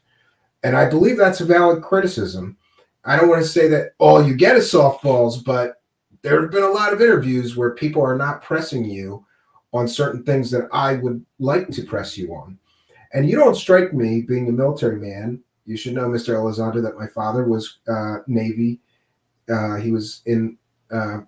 father was in Vietnam. He was in the Navy on an aircraft carrier. He was a helicopter mechanic and a very dedicated Navy military man. So I don't know. There's something about Lue that reminds me of my dad. That it's just, maybe it's not just the haircut either, Mr. Elizondo. It is your mannerisms, the way that you speak, the way you appear to be very disciplined in the things that you can say or not say. You remind me a lot of my father, who was also a military man. So I don't know. I just feel like I have some window into some of his experience being a military man. And we don't know that that's true, but somebody in the live chat, I'll share it, says Lue Elizondo fears Truthseekers. I don't know that that's true. For all I know, he doesn't read a lot of the tweets because he gets too many of them. And he's not seen my I don't know. I stopped counting at 15 requests for a Lue Elizondo interview. But all I'm doing is tweeting at him, like, can you please come and do an interview? I don't know if he's seeing it or maybe he's not. In fairness, we have to give him the benefit of the doubt. But I do have a new email address or something that somebody gave me that I believe that's to somebody that arranges the interviews for him. So we're going to email that tomorrow. And, we're going to hope for the best. So yeah, that's my formal, in case he sees it, maybe we'll clip it out and just tweet it to him. I'd really like to have you here because there's a lot of questions that I believe that nobody's asking you that I will, especially with respect to your experience in the military when it comes to Afghanistan and Desert Storm and what your responsibilities were there. And there's a lot of rumors that, and I don't know that they're true, but I hear them over and over again. So it is what it is. So moving on, we're going to give some time and attention to the live chat. Amy Collins is here and she said she would investigate if nothing was there to figure out what was behind this. Worst case scenarios, we might gain a new ally in the field. That's a fair point. Pick says he has to be disciplined. And that Church and Dolan likely trashed you. Well, that's quite possible. But he doesn't appear to me to really play favorites, or, well, I guess he is if he's avoiding our show. But yeah, I don't see that just somebody saying, hey, don't go on this guy's show is enough to make him make that decision. That's my read. I'm speculating. I don't know. Single Wide Samurai says, please hammer, don't hurt him. Yes, and Sixth Sense is reminding everybody where you can follow me on Twitter. It's at Stephen Cambion on Twitter. Twitter.com/Stephen Cambion, just my name. Please do come and follow me. And the Sixth Sense reminding everyone also, chat, please use caps for comments and or questions. It would be much, much appreciated. Joe says, yeah, he's buddies with Church. Well, that would explain why I don't get an interview, but everybody else does. And I just want to put this out there. I am going to press Lue Elizondo. Did Jimmy Church tell you not to do my show? Because if that's the case, we're going to go full scorched earth on Jimmy Church. I'm tired of him and the things that he does behind my back to stab me in it. And Joe, there's a lot more that I'm not going to talk about tonight in regard to that situation. All I can say is that some people, in order to hold on to their position, are willing to do anything to stop the people that are gaining on them. Okay? There's some people that would do anything, stab somebody in the back, straight lie to people.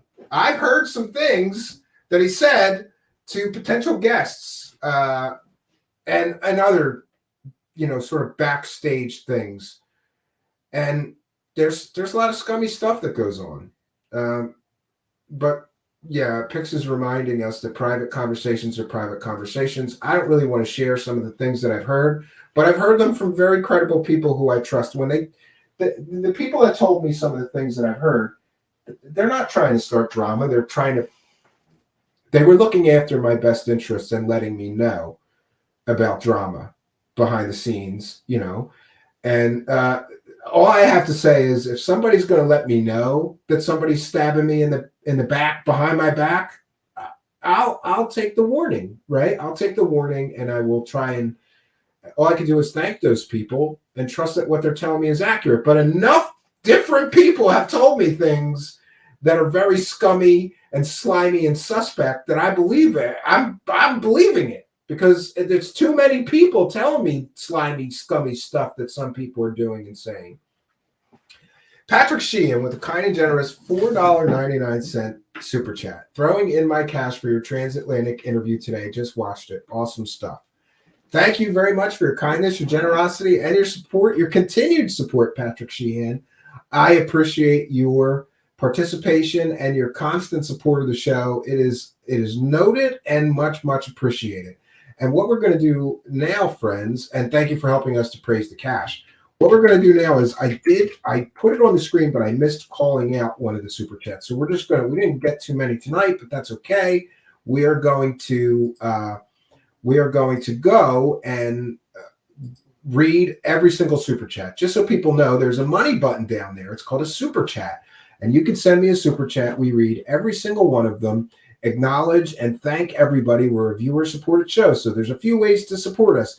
There's a money button down there. You click the money button. If you haven't already, before you put your credit card information in just one time, YouTube will save it, and then it will let you send any amount of money that you wish. And you can do this worldwide. You can send us Mexican pesos. You can send us British pounds, Deutschmarks. The system will take your money and translate it to us to US dollars later. So all are welcome to contribute and throw a few bucks in my hat. Get them in now. We're going to be wrapping things up here shortly. The other way to support us financially, UFO Watchdog with a kind and generous $15 super chat. Thank you very much for your kindness, your generosity, and your support. For those that don't know, you should check out UFOWatchdog.com because UFO Watchdog, we're trying to get him on here as a guest. We're going to work it out. It's going to happen.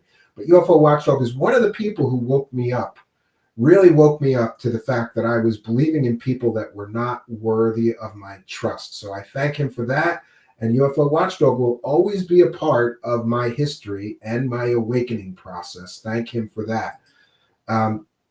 So we're going to go over and read once again all of the, one second.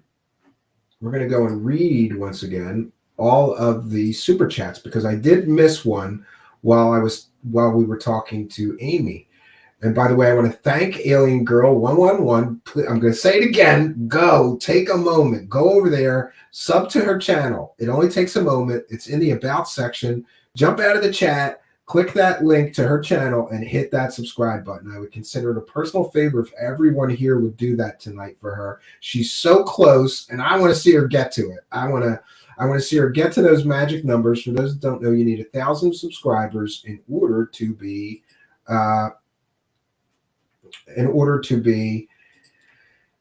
monetized.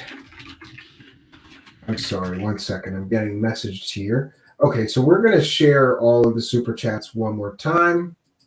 We're going to share the super chats so that we're sure that we read them all.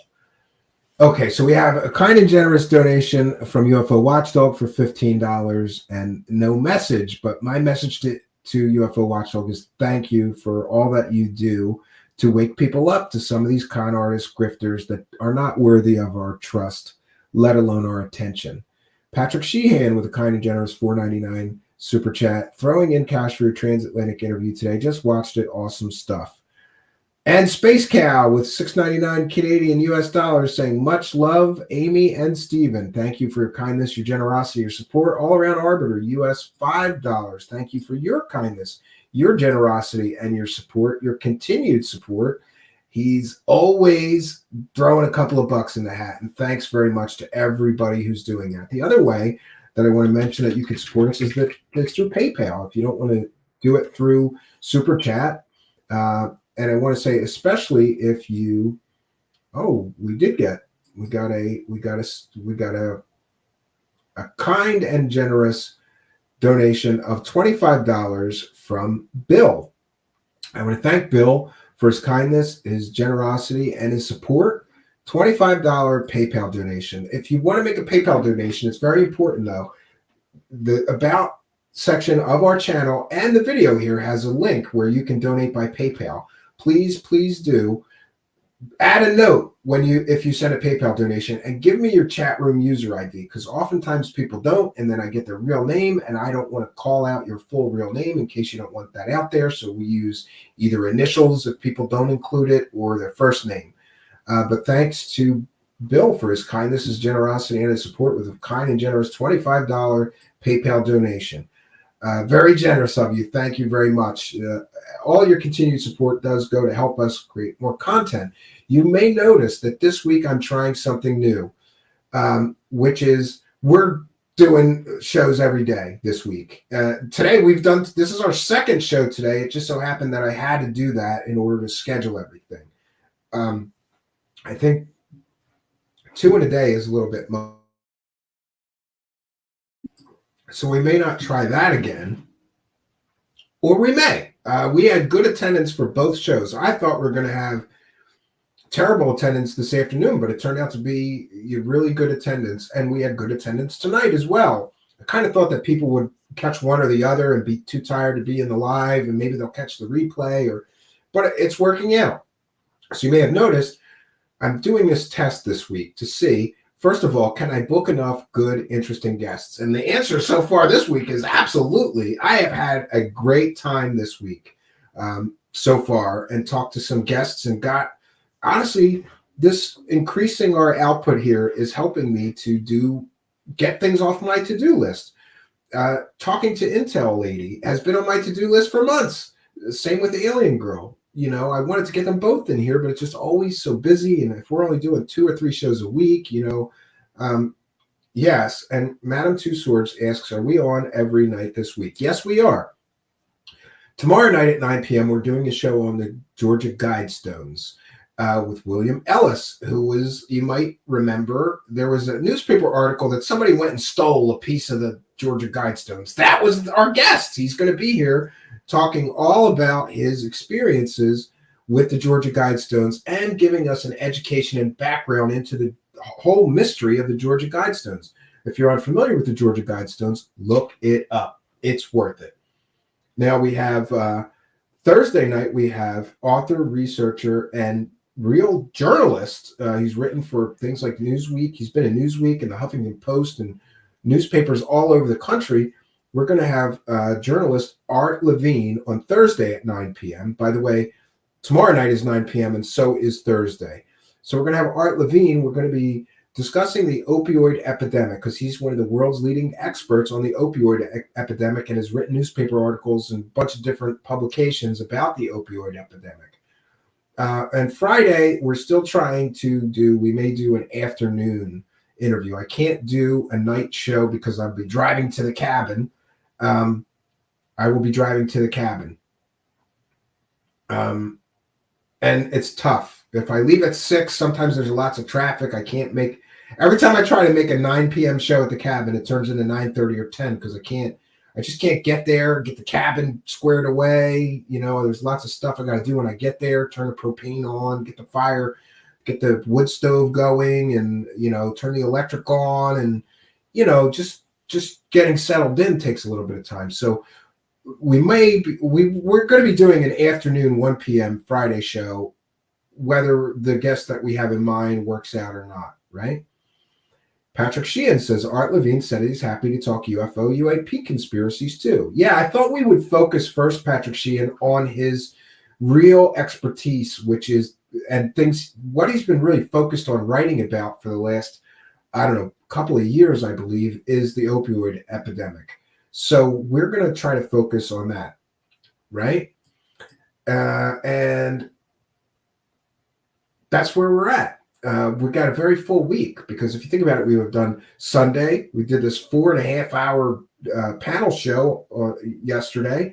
We had 2 shows today. We're having a show tomorrow and Thursday and Friday. It'll be the most Truthseekers content in a week.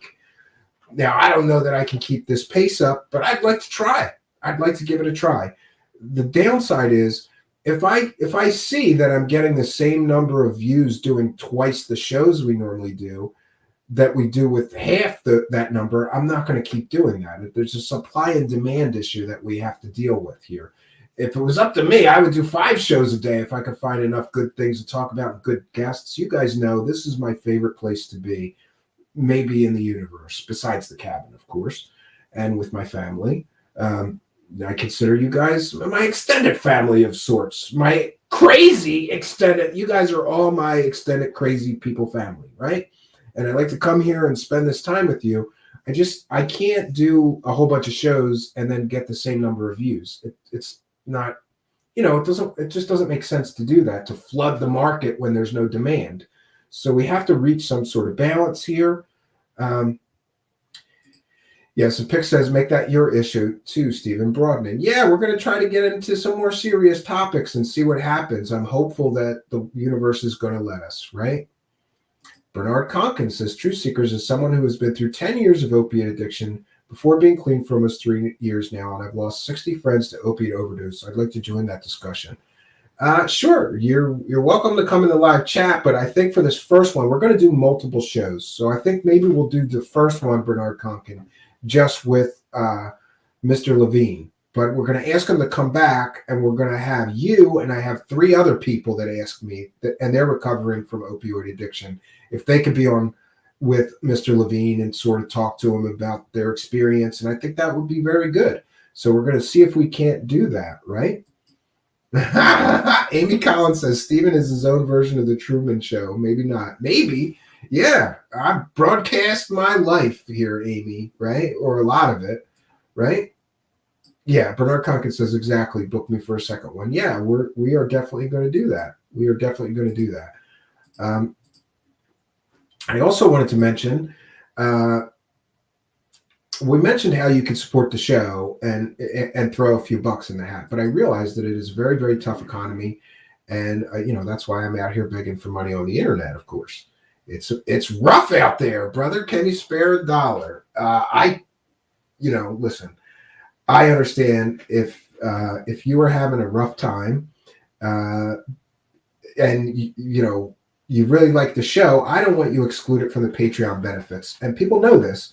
The Patreon that we have here is as little as $1 a month. But if you're having a tough time and you don't have any extra money and you'd still like to get those links, just email me at truthseekershow@gmail.com. I keep a spreadsheet of people and email addresses. And listen, you don't need to get very specific or tell me why you're having a hard time. It's none of my business. Just say, hey, supporter of the show, can I please have the Patreon benefits without joining Patreon or something like that? Just let me know that you're one of those people that would like the Patreon benefits, and I will put you on the list, and you'll get them every month. I send multiple people I have on the list, and some people come out of their tough time and just join the Patreon later and thank me. And hey, I'm happy that you like the show enough that you want those benefits. In other words, I don't feel very good about putting things behind a paywall.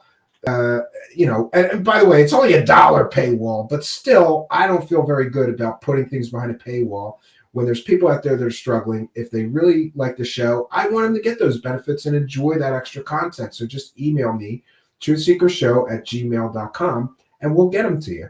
And it's not always about money. The other way that you could support me, and this is very, very important, I need you to please like, comment, and subscribe, and please send some of our video links to your friends. Please share our channel link on your social media, and thank you all for helping us grow. The YouTube algorithm loves interaction, so if you could like the video, that helps us. If you dislike it, that helps us. If you share these videos on your social media, that gets noticed by the algorithm. If you comment, we pin my favorite comment for every video now. Go make a comment, even if you just say for the algorithm. I noticed a lot of people are doing that, and thank you. You have my sincere thanks for doing that. And finally, just another bit of business. I wanted to mention that a few people noticed that our audio podcast was not up to date. It was missing 3 or 4 shows. The reason for that is that they only give you so much storage at the cheap level that we were at on Spreaker, so I had to upgrade to get more storage because I don't want to be deleting old shows to put new shows on every time. It's a hassle. So we got 500 hours of storage now. We got plenty of storage, and I have updated all the audio podcasts are now up to date. So no matter where you listen to audio podcasts, you can get the latest Truth Seeker show, usually within an hour of the broadcast, the live broadcast ending. But I want to remind people, if you're listening in audio podcast land, you're missing half the fun because we record the shows live here on YouTube, Twitch, and Facebook. Please do. If you're listening in audio podcast land, come and join the party here. Go over to YouTube. We have a great live chat, every live show and live taping here. Go over to YouTube, search for Truth Seekers, look for the weirdo in the sunglasses. That's me. I'm the head weirdo here. But we've got many weirdos, and we welcome weirdos. We love weirdos. This is what we do here. And by the way, I'm the king of weirdos, so don't take that as a derogatory statement. What I mean is that we have people here of all different, belief systems. We have skeptics. We have true believers. We have people that are in the middle. We have truth seekers. We have people that are really out there investigating spirituality. We have all kinds of people, and we all get together here and have a good time discussing these strange and esoteric topics. And you are most welcome here. You may be something that's missing here. You may be a different kind of a voice, and we welcome all voices here. So please do, if you're listening in audio podcast land, go over to YouTube, put Truth Seekers, one word, in the search box. Look for me, the guy in the sunglasses. I'm Stephen Cambion, your host. Smash that subscribe button, hit that notification bell, and then you'll know when we're having a live show. And you too can come over here and participate. You hear us. We take questions from the live chat. We take comments. We let people ask the guests I have questions if you're in the live chat. It's a much more rich and live experience if you're here for the live tapings. And we want to welcome all of you in audio podcast land to come here and be a part of the show. So I think that'll do it.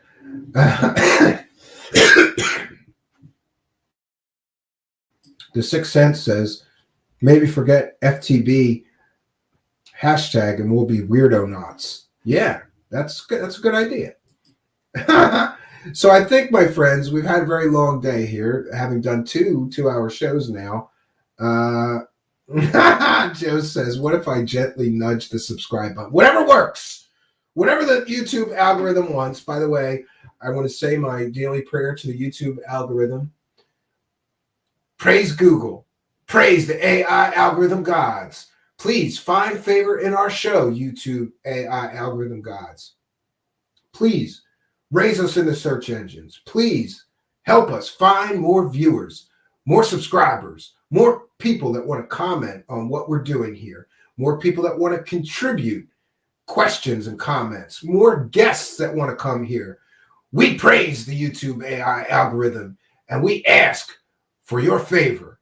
In Google's name we pray. Amen. My life is in the hands of a YouTube AI algorithm. The AIs are taking over, friends. It's already begun. My fate literally really is in the hands of a YouTube AI algorithm. If the AI algorithm likes what I'm doing, it will help us. If it doesn't like what I'm doing, it will beat us up. So it could raise us in the search engines. It could lower us in the search results. It could recommend us. It could not recommend us. There's all kinds of things at play. And every bit of interaction that you guys can generate really does help. If you can share these videos on your social media, it helps. If you comment, it helps. If you like the video, it helps, right? If you subscribe, if you hit the notification bell, all that helps. It really does. And by the way, even commenting in the live chat helps. So maybe you don't have time to sit here and go through the whole live chat, but drop into the live chat and say, hello, Truth Seekers, or hi, Stephen, just dropping by to say hello. That helps. Because even the number of messages in the chat, the more messages in the chat, the better, according to the YouTube AI algorithm gods that we worship. Okay? So please help us to praise the AI algorithm gods and praise, thanks. Fred Tetsu is here with the kind and generous, I think that's $2 Australian. Boy, I'm feeling the generosity of many, many people. Thank you, Fred, for your kindness, your generosity, and your support. And I want to thank all the kind and generous Super Chat donators. We have Bill with a kind and generous PayPal donation. I want to thank all the kind and generous Patreon supporters. I've already posted one song this month. I'm hoping to post a second song, and I'm working on more content for you Patreon supporters. As little as $1 a month, it goes a long way towards helping us. And thank all of you generous people for helping us to praise the cash. Hallelujah.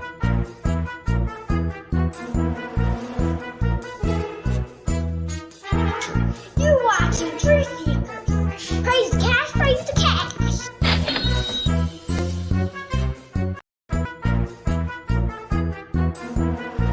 Praise the cash, praise the cash, praise the cash. Thank you for your kindness. Thank you for your generosity. Praise the cash, praise the cash, praise the cash.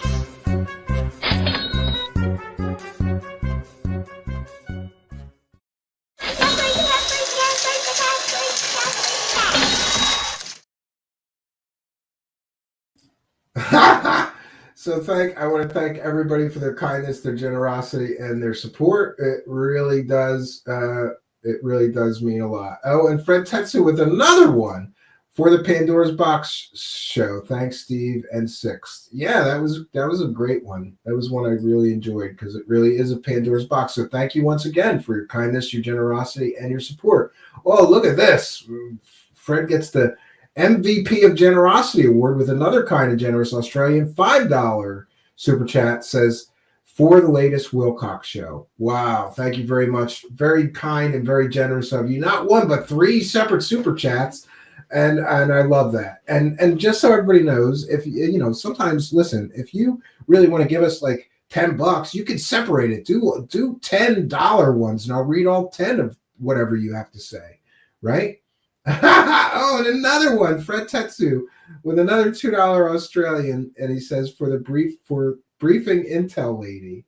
Yeah, and that girl Jessica commenting, go Fred. Very kind and very, very generous of all of you, right? UFO Watchdog says that, I think he's referring to our cash clown praising the cash, says that never gets old. Well, it's getting kind of old, UFO Watchdog. We're doing new ones. I'm working with my son. We're going to do some new ones.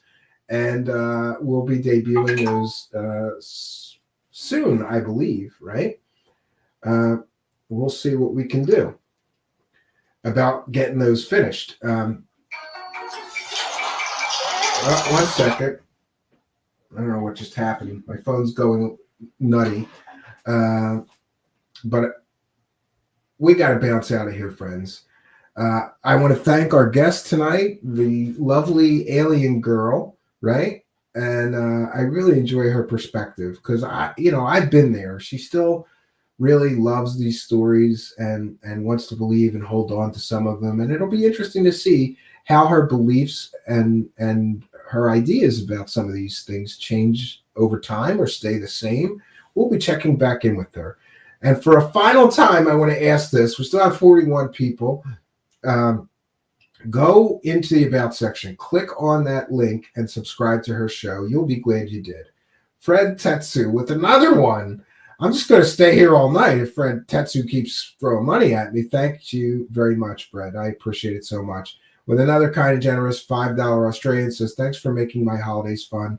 I've been on holidays, but back to work, so can't see you live much anymore, but always watch later. And I'm glad for your kindness, your generosity, and your continued support of the show, Fred Tetsu. Always happy to see you in the live chat. Sorry if you can't make the live shows, but that's what the replays are for. You can listen on audio podcast land, anywhere pods are cast, or you can listen to the replays on YouTube, Twitch, or Facebook Live. Glad to have you here. Very, very generous of you. I can't tell you how much I appreciate your support. Lee Guy wants to commenting. He wants the David Wilcock drinking game. Yeah, I'm going to have to talk to lawyers and make sure I can't get sued if anybody dies. Because if we're really going to take a shot every time David Wilcock lies, people are going to get alcohol poisoning and die. I don't think this is a good idea, Lee Guy. It's funny, but I mean, maybe I'll just do it and tell people, don't you do it too, right? Fred Tetsu says, thanks, Steve, and also to Six for all his work. Yes, Six Cents gets the MVP of moderators. He's really going above and beyond and helping us out, moderating the live chat and sharing links and taking care of things and helping me to make the show run. So that's where we're at, friends. Matthew Wright says that's for sure. We are going to bounce out of here, friends. We've had a long day of Truthseekers adventures here today. It was interesting to cram 2 in one day. I'm not sure that I've ever done that. I've definitely never done 2 guests in one day. So it was a little bit hectic, but I enjoyed both interviews tremendously. And I got to tell you that when I have a fun guest, like we had both of the guests that we had today, Intel Lady and Alien Girl, maybe we need more women here. It was just fun. It felt effortless, and we had a good time. And I'm up for having more ladies interested in these subjects to come here. Maybe we'll have more balance that way, and have much, all are welcome here. So I had a great time. I want to thank both guests from today, Intel Lady earlier today. You can check the replay on our channel here. And I also want to thank very much Alien Girl. Please do subscribe to her channel. She's so close right now. Actually, I want to check in on that. Let's see where is she at? 950 subscribers, I think. She needs 50 more to hit that. To hit those magic numbers. And I hope that maybe through the replays, maybe more people will go over there. She only needs 50 more people to hit the magic YouTube numbers. I'm going to go pray to the YouTube AI algorithm gods that it works out for her, because that is a big accomplishment. And congrats to her. She's going to hit it in the next week. I know she is. I believe in her. Okay, folks. So I've rambled long enough, trying to find my jumping off point here. So until next time, friends, what can I say? I am always happy when there's an audience. You always hear me say that. I'm always happy when there's an audience. And tonight we had a great one and a great guest. I'm happy when there's both. Thank you so much for coming here, being a part of my audience. It is very much appreciated. And tomorrow we will be back. Tomorrow night at 9 p.m. Eastern Standard Time. Please do come and join us. We'll be talking about the Georgia Guidestones. So until next time, friends, my name is Stephen Cambion. Good night, and God bless all of you.